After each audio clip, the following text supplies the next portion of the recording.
Alright, today we'll read Harry Potter Philosopher's Stone.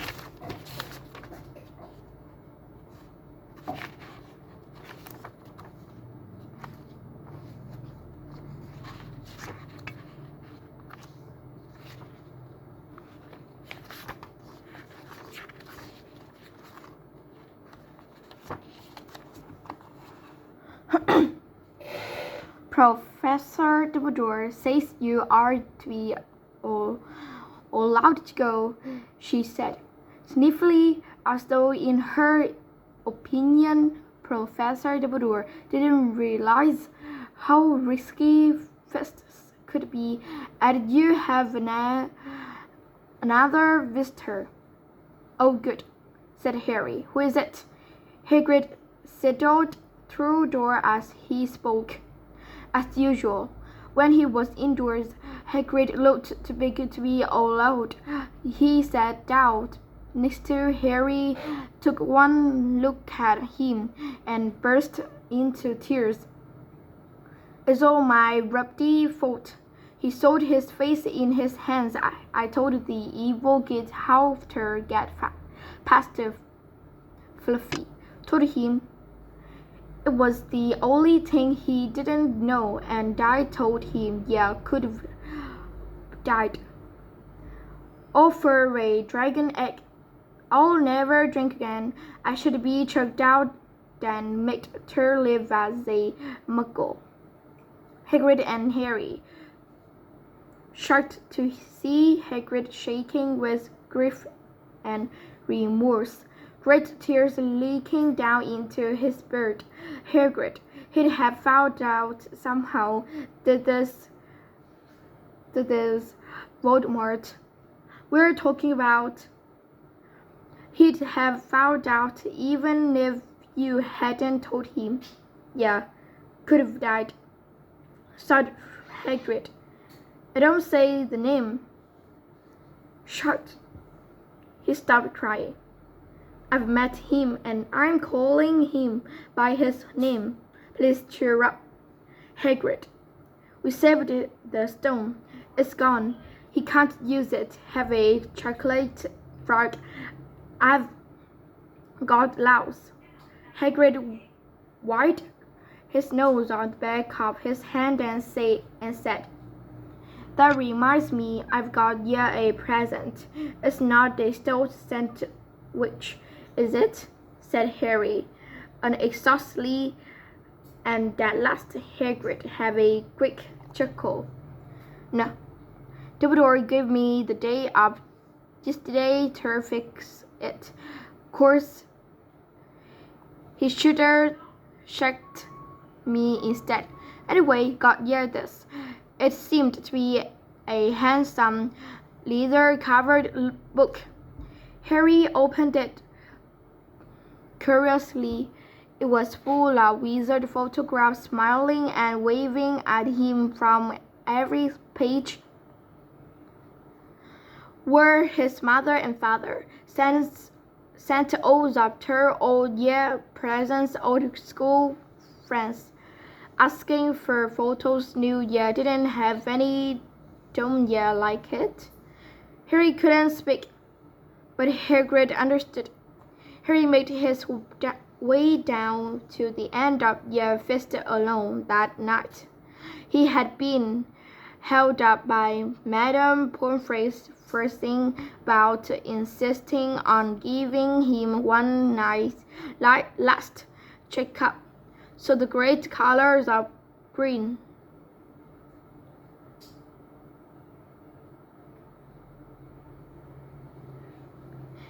and silver to celebrate Slytherin's winning, showing their Slytherin serpent covered the wall behind the high table. When Harry walked in, there was a sudden hush, and then Everybody started talking loudly at once. He slipped into a seat between Ron and Hermione at the Gryffindor table and tried to ignore the fact that people were standing up to look at him. Fortunately, Dumbledore arrived moments later. The babble died away. Another year gone? Dumbledore said, cheerful, and I just must trouble you with an old man's wheezing waffle before we sink our teeth into our delicious feast. What a year it has been, hopefully. Your heads are all a little fuller than they were.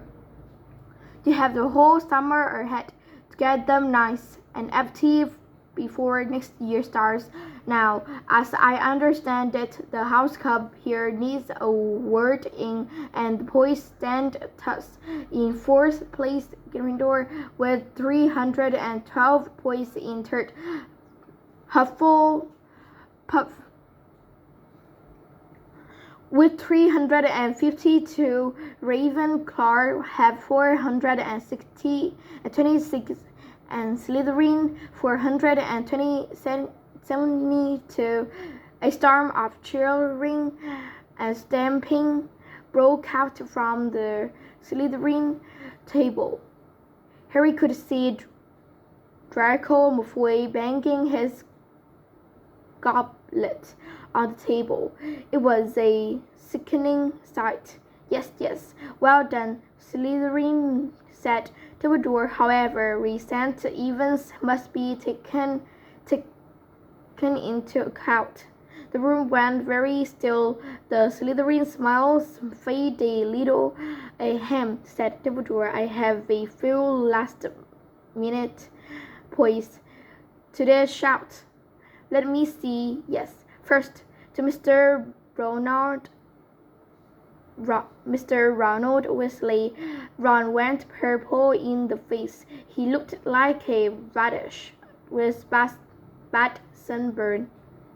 For the best played game of chess Hogwarts has seen in many years, I award Gryffindor House 50 points. Gryffindor cheers nearly reached the bewitched ceiling. The stars overhead seemed to quiver. Percy could be heard telling the other prefects, my brother, my youngest brother, goes past McGonagall's giant chess set. Alas, there was silence again, second to Miss Hermione Granger, for the use of cool logic in the face of fire. I award Gryffindor House 50 points. Hermione buried her face in her arms. Harry strongly suspected she had burst into tears. Gryffindors up and down the table were beside themselves. They were 100 points up. Turn to Mr. Harry Potter, said Dumbledore. The room went deadly quiet for poor nerves and standing courage. I award Gryffindor's House 60 points. The Dean was defending those who could adapt while yelling themselves hoarse. Knew that Gryffindor now had 472 points, exactly the same as Slytherin. They had drawn for the House Cup. If only Dumbledore had given Harry just one more point. Dumbledore raised his hand, and the room gradually fell silent.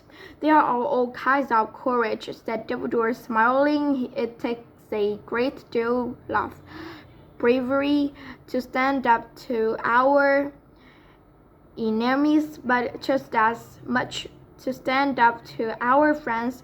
I therefore award 10 points to Mr. Neville Longbottom.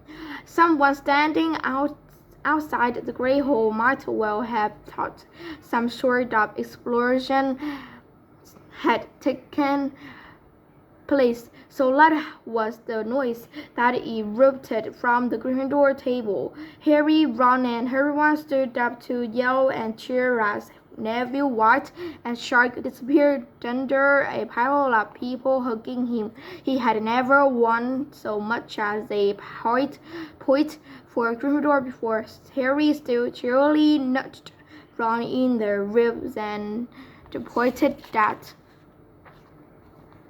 Malfoy, who couldn't have looked more stunned or horrified if he just had the body by the curse put on him, which means Dumbledore called over the storm of applause forever.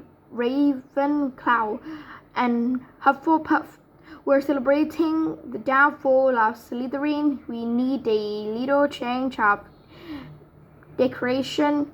He clapped his hands. In an instant, the green hangings became scarlet and the silver became gold. The hung Slytherin serpent vanished. The towering Gryffindor lion took his place. Snap was shaking Professor McGonagall's head with a horrible forced smile. He caught Harry's eye, and Harry knew at once that Snap's feelings towards him hadn't changed one jot. It didn't worry Harry. It seemed as though life would be back to normal next year, or as normal as it ever was at Hogwarts. It had the best evening of Harry's life, better than winning at Quidditch or Christmas or knocking out mountain trolls. He would never ever forget tonight. Harry had almost forgotten that the exam results were still to come. But come they did. To the great surprise, both he and Ron passed with good marks. Everyone, of course, came top of the year. Even Neville scrubbed through his good herbology mark, making up for his abysmal potions one. They had hoped that Goal, who has almost as stupid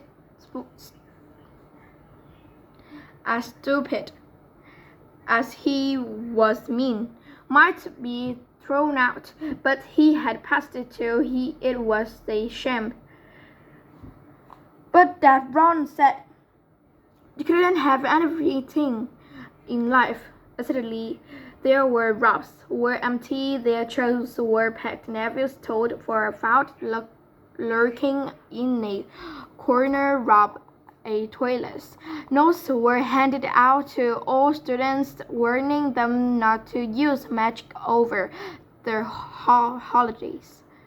I always hope they all forget to give us this, said Fred Weasley. Suddenly, Harry was there to take them down to the fleet of boats that started across the lake.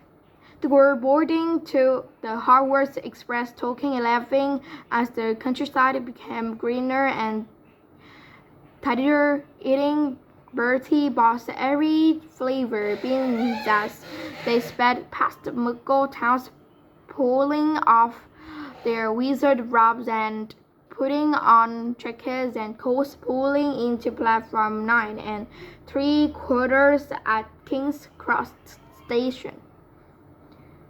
It took quite a while for them all to get off the platform. A wizened Edward was up by the ticket barrier, letting them go through the gate in 2s and 3s so they didn't attract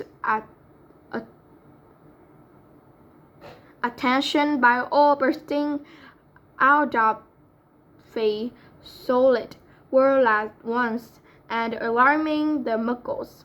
You must come and stay this summer, said Ron. Both of you. I'll send you an oh thanks, said Harry. I'll need something to look forward to. People just told them as they moved forward towards the gateway back to the Muggle world. Some of them called, "Bye, Harry. See you, Potter." "Still famous," said Ron, grinning at him. "Not where I'm going, I promised you," said Harry. Ron and everyone passed through the gateway together. "There he is, Mum. There he is. Look." It was Ginny Weasley, Ron's younger sister, but she wasn't pointing at Ron.